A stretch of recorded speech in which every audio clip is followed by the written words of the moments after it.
अवैध वाळू चोरणारे प्रशांत व विजय कुमार 20 लाखांच्या मुद्देमालासह LCB लातूरच्या जाळ्यात.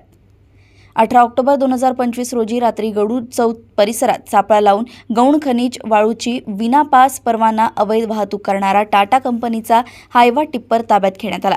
सदर वाहनात सुमारे 4 ब्रास वाळू अंदाजे किंमत 20,000 रुपये आढळली असून सदर हायवा टिप्परची किंमत अंदाजे 20 लाख रुपये अशी आहे. याप्रमाणे एकूण 20,20,000 रुपयांचा मुद्देमाल जप्त करण्यात आलाय. यावेळी आरोपी प्रशांत मुरलीधर बंडेवाड व विजय कुमार पाटील या दोघांविरुद्ध शासन परवानगीशिवाय वाळूची बेकायदेशीर वाहतूक केल्याप्रकरणी पोलीस ठाणे विवेकानंद चौक लातूर येथे गुन्हा दाखल करण्यात आलाय. चालक प्रशांत बंडेवाड यास अटक करण्यात आली असून गुन्ह्याचा पुढील तपास विवेकानंद चौक पोलीस ठाण्याकडून सुरू आहे. सदरची कार्यवाही पोलीस अधीक्षक श्री अमोल तांबे, अपर पोलीस अधीक्षक मंगेश चव्हाण यांच्या मार्गदर्शनाखाली स्थानिक गुन्हे शाखेचे पोलीस निरीक्षक श्री सुधाकर बावकर यांच्या नेतृत्वाखालील पथकातील पोलीस अंमलदार रामसिंग शिंदे, संजय कांबळे, सूर्यकांत कलमे, तुराब पठाण, पाराजी पुठेवाड यांनी केली.